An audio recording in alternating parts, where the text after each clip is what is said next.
Hello everyone, welcome back to my YouTube channel Way to Physics. Okay, so let's start 2014 part 2. Okay, here we will be solving 16 to 30 questions, right? So let's start.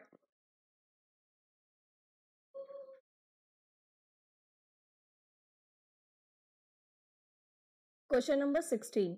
Which one of the following is a fermion? It says let fermion is what? You know that it is half integer spin, right? And bosons is what? That is integer spin. Okay, electrons, protons, neutrons are all fermions. Okay, now let's say if we have given that is of alpha particle, right? First one is alpha particle, that is alpha particle in nucleus form. Okay, so whenever the nucleus is there, then we have to find number of protons and number of neutrons. So alpha particle is what? That is 2He4 also. Okay, so here 2 protons and 2 neutrons, right? This is half as well as this is also half, so it comes out to be integer, right? Now B, it says 4Be7 nucleus as well, that is here 4 is proton and 7 minus 4, that is 3 is neutron, right? So neutron is this, let's write it clearly, 3 neutrons is there. Okay, so now this is what? Odd, so that will be half integer. Okay, now consider hydrogen atom. Here it is given atom, so in atoms we considered protons and electrons. Okay, so proton is what? 1 here, and electron is also 1 here, sorry, 1h1, right? So 1 electron 1 proton, that is also integer spin. Now for the D part, it says deuteron, that is 1h2 nucleus. Okay, now here 1 proton plus neutron is what? That is also 1, right? So that will be also, that is integer. So that matches the bosons.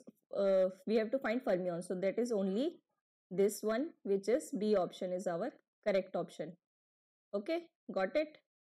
Now see next question. Which one of the following 3 quark state denoted by X cannot be a possible baryon? The corresponding electric charge is indicated in subscript. Now see, this is given to us. The charge is what? That is +2 here, +1 here, -1 here, and here -2. See, in baryons, there is only +2 charge, +1 charge, minus charge, right? There is no any state in which it occurs. So that is, this cannot be possible in baryons. Okay? Or you can say that quark state or baryons. Okay? Next one. The Hamilton canonical equation of motion in terms of Poisson's bracket are. You know that equation of constant of motion is what? That is A with Hamiltonian plus partial differentiation with respect to time, right? This is rate of change. Now let A be Q, then it says dq by dt is equals to qh, and there is no partial derivative, that is 0. So that is q dot is also dq by dt, can be written as qh, right? Similarly, p dot is what? That is ph. So that matches your option number A, which is correct one. Okay. Now further, next question. It says the Miller indices of plane passing through 3 points having coordinates this are. Now these are the coordinates. Okay. So let equation of plane be, equation of plane be x by OA. A, B, C, let these points A, B and C. Okay, so equation is what this is: x by OA plus y by OB and OC equals to, that is equals to, here further 1. Okay, this is the plane. Now where OA, OB, OC are intercepts. Okay, these are intercepts along their axis on x, y and z respectively. Okay, so let's start. Let H, in this HKL plane, we know that let OA is what, that is A by H, right? And OB is what, that is A by K, and OC is what, that is A by L, right? Now the equation, that is, put the value of OA in the above equation, then it will be x H by A plus y K by A plus z L by small l by A equals to 1, which comes out to be xh plus yk plus zl equals to A. Okay, now let's say for 101, first one will be, that is putting values here A, right? So that will be AH is equals to A, right? For above equation implications, right? So from comparison, H comes out to be 1, and for, that is 1 0 0, sorry 0 1 0, right? Okay, sorry, 0 0 1 is there, right? So that will be 0 0 1. Now that will be only AL equals to A, that is L is also equals to 1, right? So if these are this, now let's next one. Point is what, 1 by 2, 1 by 2 and 1 by 4, right? So according to this, A H by 2 plus A K by 2 plus A L by 4 is equals to A. Now putting H and L equals to 1, right? H and L equals to 1. Then we got K equals to 1 by 2. Okay. So the HKL comes out to be, which is 1, 1 by 2, 1. Now Miller indices cannot be in this pin, and so upon balancing they comes out to be 2, 1, 2, right? So that matches your option number A. Okay, so this is the correct answer. Next one. The plot of specific heat versus temperature across the superconducting transition temperature is not appropriately represented by. Okay. Now see, specific heat is what, that is according to superconductor plus due to lattice. Okay. Now you know that superconductor, for specific heat for superconductor is what, that is A exponential minus del by kBT, where del is what, that is energy gap. Okay, del is energy gap here, which means it is depending on the exponentially decreasing, right? So that means exponential decreasing is definitely there, right? But due to lattice, these are also continuous, discontinuous. So now see, exponentially decreasing are those, but discontinuous means that is at same point having two values, which satisfies the equation this A. So that is your A option is correct one. Okay. Now next question. If L is the orbital angular momentum and S is the spin angular momentum, then L and S does not commute with. Okay. Now see, given here is, that is, we have to find L dot S. Okay. Now L dot S is commute. See, these are the fundamentals which commutes with all, right? So, but L plus S, we can also write it is J, right? And L dot S can be calculated in this form, but L plus S is here J, then J is not commuted with L dot S. Okay, so that is your D option. Also you can write it as Lx Sx plus Ly Sy plus Lz Sz, right? So that does not commute, that is D option is your correct answer. Now next one. The energy Ek for band electrons and function of wave vector k in the first Brillouin zone is this of one-dimensional monoatomic lattice is shown. The variation of group velocity is approximately represented by. Now you know that v according to this is what h cut k by m, right? Because of p by m, e is what h cut k here itself, right? Now this shows that for free electron v is proportional to k, right? Then ek is generally proportional to k as well, but variation with k is based of band theory. It says that it is 1 by k dE by dk, and according to group velocity we know that it will be dE by dk, right? So this graph shows the slopes, and upon curve is not constant, so using this curve and applying it into equation, then it will comes out to be in this form where it is in negative, and where dE by dk is minimum, then it will be at 0 according to this. As it is first decreasing, then is always this decreasing, and then increasing, then it will be in increasing form. Okay, so here option number B is correct one. Okay, now further, for a free electron gas in two dimension, the variation of density as a function of energy E is represented by. Now we know that हमने एक question में किया था ना कि free electron के लिए हमने वो कुछ डिपेंडेंसी लिखी थी. डीजनरेसी हमारी e raise to power d by s minus 1 पे डिपेंड करती है, and for electrons s is what, that is 2, और हमारे पास 2 डायमेंशन में पूछा है. ठीक है, तो ये कितना होगा 2 by 2 minus 1, that is e raise to power 0.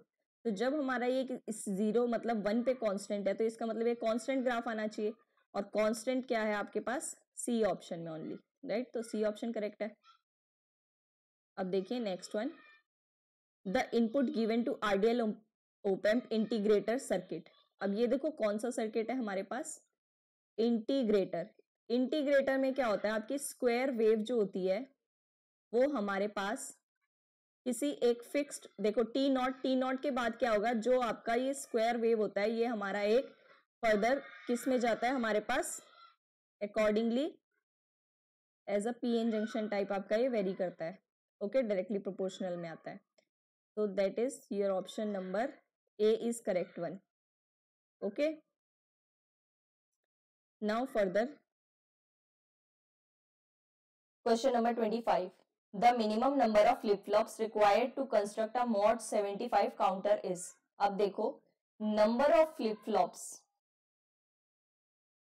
इसके लिए क्या होता है हमारे पास 2 raised to power n से लेस डायरेक्टली प्रोपोर्शनल में आना है, या फिर सॉरी डायरेक्टली प्रोपोर्शनल मतलब इससे या तो लेस हो या इक्वल हो, इतने पे ही आएगा.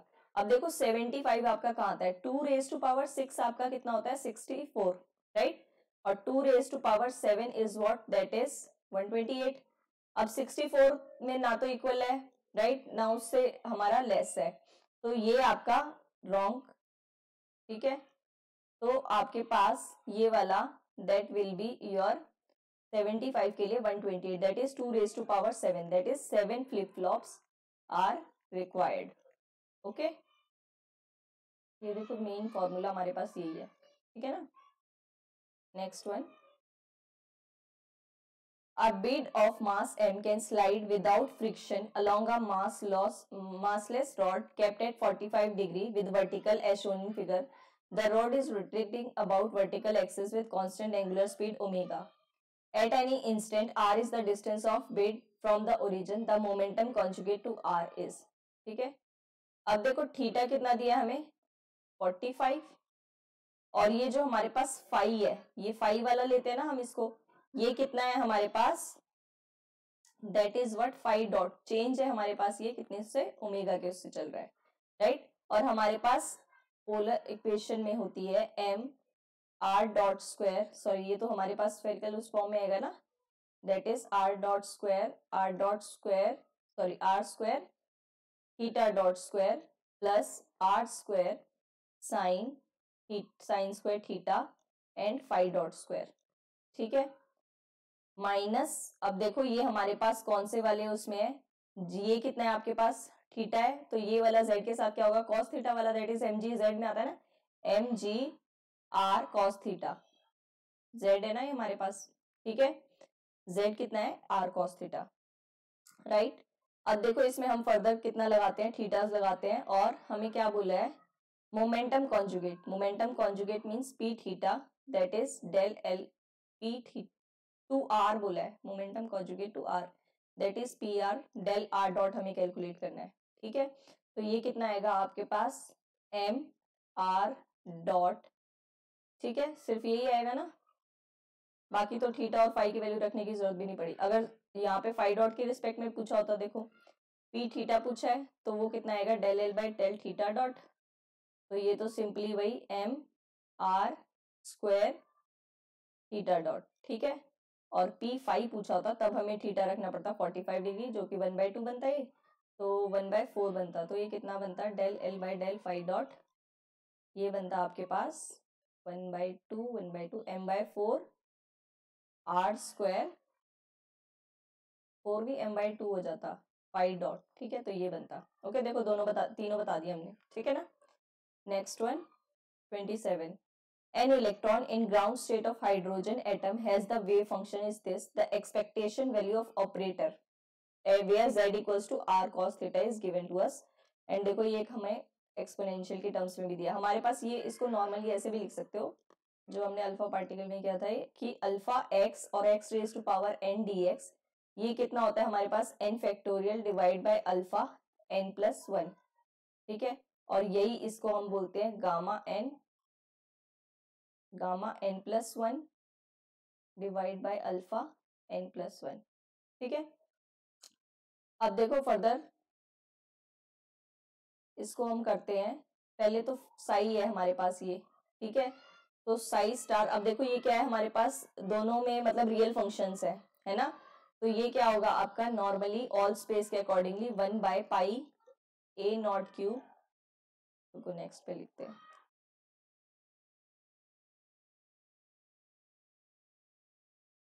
ये बनेगा साई, पाई मान लो इसको साई, ठीक है, तो ये कितना बनेगा, पाई ए नॉट क्यूब, है ना, देखो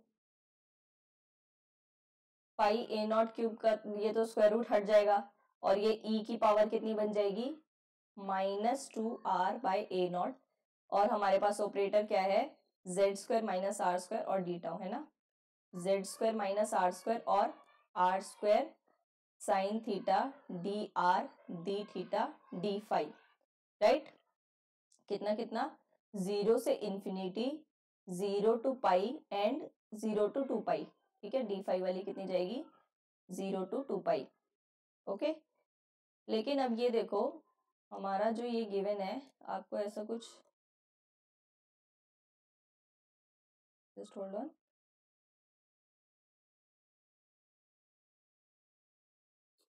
expectation value of this in wave function where node is constant r cos theta, अच्छा z ही आपको दिया r cos theta और इसके टर्म्स में, ठीक है, तो फिर इसको करने की जरूरत ही नहीं है, फाई की टर्म्स में लेना, ठीक है ना, यहाँ से सिंपल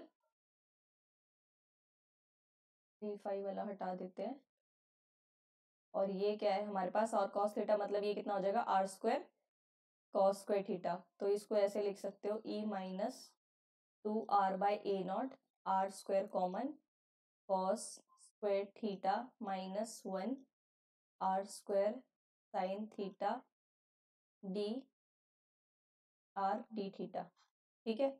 अब ये देखो cos स्क्वायर थीटा माइनस 1 कितना होता है हमारे पास, sine square theta minus sine square theta, है ना, क्योंकि cos square theta plus sine square theta 1 होता है, तो नहीं, ठीक है, हाँ, minus sine square theta, okay.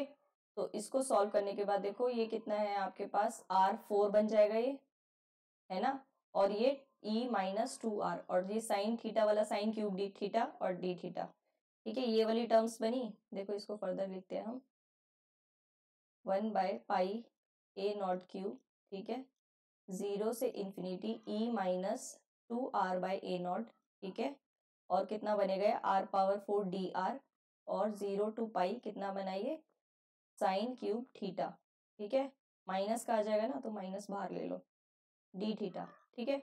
अब ये देखो इसके लिए तो कितना होगा 4 factorial divide by 2 by a naught, 2 by a naught power 5 और ये पाई ए नॉट क्यूब, ठीक है। Further 0 to pi sine cube theta को कैसे लिख सकते हैं हम 3 sine theta minus sine 3 theta D theta, ठीक है। अब इसको तो सिंपली सॉल्व करेंगे, तो इसको सॉल्व करने के बाद आपका आएगा -2a0 स्क्वायर, ठीक है। That matches your option number D, okay, this is correct one. Now see, for nickel the number density is this given to us, which is 8 into 10 raised to power 23 atoms per centimeter cube, and electronic configuration is this, that is 3d8 4s2। निकल के लिए हमारे पास value of saturation magnetisation बोला है, ठीक है। अब देखो निकल के लिए हमारे पास एक तो बोर मैग्नेटन भी आपको दिया है, कितना है 9.21 into 10 raised to power -21 metre square, right. अब देखो मैग्नेटिक मोमेंट हमारे पास क्या होता है निकल के लिए, नॉर्मली क्या होता है अनपेयर्ड वाले में आता है ना, और ये कितना होता है आपके पास 0.6 म्यू बी की टर्म्स में, ठीक है, बोर मैग्नेटन की टर्म्स में। अब देखो इसको फर्दर हम करते हैं, अगर हमारे पास सैचुरेशन मैग्नेटाइजेशन, इसके लिए फॉर्मूला होता है saturation magnetization is capital N and further mu, that is here 0.6 into number is what 8 into 10 raised to power 23 into mu b is what 9.21 into 10 raised to power -21, ठीक है ना। तो इसको करने के बाद देखो कितनी वैल्यूज आएगी, ये सॉल्व करने के बाद आएगा आपके पास 4.4 into 10 raised to power 9 this metre inverse, okay.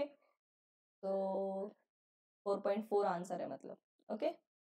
Next one, a particle of mass in potential is given this, where this when distributed slightly from its stable equilibrium position it undergoes simple harmonic oscillation, the period of oscillation is, ठीक है। अब देखो simple आपको ये given है -a/r plus a r0 square by 3r³। Time period क्या होता है हमारे पास 2π/ω, और हमें पता है कि ओमेगा क्या होता है दैट विज k/म्यू, एंड k क्या होता है हमारे पास del square v/del r square divide by mu, ठीक है। मास कितना है, मास भी गिवन है m, तो इसको सिंपल m ही ले लो, ठीक है। अब फर्दर v हमें गिवन है डेल v/del r करेंगे, और यहाँ से आप निकालोगे इसके जीरोस में, ठीक है। तो इक्विलिब्रियम पोजीशन निकालने के लिए r कितनी आएगी ये, दैट इज इसको 0 के इक्वल इक्वेट करोगे, that is plus a/r square minus a r0 square, 3 से 3 कैंसिल r4, ठीक है। इसको 0 के इक्वल इक्वेट करेंगे, r स्क्वायर से r स्क्वायर कैंसिल, तो ये बचेगा r square equals to a से a भी कैंसिल r0 स्क्वायर, ठीक है। तो ये कितना बनेगा आपके पास r, ये कितना आ जाएगा इक्वल टू r0, ठीक है ना। अब ये देखो इसको फर्दर हम पुट करते हैं, पहले दोबारा डिफरेंशिएट करते हैं, ठीक है। Del square v/del r square करेंगे तो वो क्या आएगा देखिए -2a/r³, ठीक है। अब r0 वैल्यू रख देते हैं, और -4a/r0 स्क्वायर r0 5, ठीक है। अब इसकी वैल्यू देखो, ये इससे क्यूब तो -6a/r0 स्क्वायर क्यूब, ठीक है, ये वैल्यू आई। अब देखो इसको हम फर्दर पुट करते हैं, ठीक है। तो ये कितना आएगा आपके पास, एक सेकेंड, माइनस, ये माइनस था ना, ये प्लस हो जाएगा, तो दैट मीन्स 2, ये कितनी आएगी ट्वाइस ऑफ a/r0 प्लस में, ठीक है। तो ये हम वैल्यू यहाँ पे रख देंगे, that will be 2a/m r0 cube. तो देखो ये कौन सा, और 2π/t निकालना है, 2π/ओमेगा रखेंगे नीचे तो ये mr0 ऊपर आ जाएगा q और 2a नीचे आएगा, तो ये ए ऑप्शन मैच कर रहा है ना। Next one, last one, the donor concentration of simple N type silicon is increased by factor 100।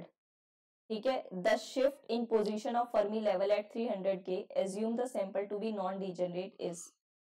देखिए अब टेम्परेचर कितना है हमारे पास 300 केल्विन और केबीटी हमारे पास कितना है दिया हुआ है 25 m electron volt, milli electron volt, right. अब इनिशियली क्या है donor concentration, let it be ND, then further final वाली कितनी है हमारे पास 100 फैक्टर से इंक्रीज हुई है, right. Let it be donor, that is plus sign here, okay. Initial हमारे पास Fermi energy is what, that is equals to EC minus KBT ln NC by ND plus, okay, and final will be that is EC minus KBT ln NC by 100 ND plus, right, क्योंकि इसमें change हो गया है।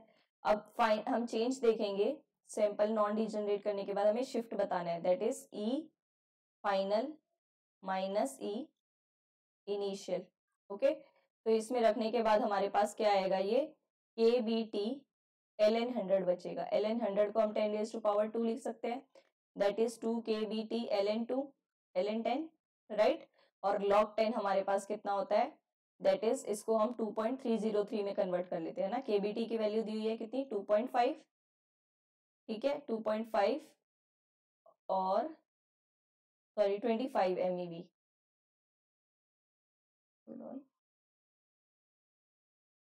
दी हुई है आपको ये 25, ठीक है। और आपके पास कितना है ये ln में चेंज कर log 10 बेस चेंज करने के लिए 2.303 और इससे मल्टीप्लाई करेंगे, ठीक है। तो इसे सॉल्व करने के बाद आपके पास वैल्यू आएगी 115 मिली इलेक्ट्रॉन वोल्ट, ओके। तो दिस इज योर आंसर। अब देखो हमने कितने क्वेश्चन कर लिए 30 ना, ओके। सो नेक्स्ट वीडियो में हमारे पास नेक्स्ट 15 क्वेश्चन आएंगे, ओके। तो बने रहिए और आज भी हम 2014 कंप्लीट कर लेंगे, ओके। Thank you.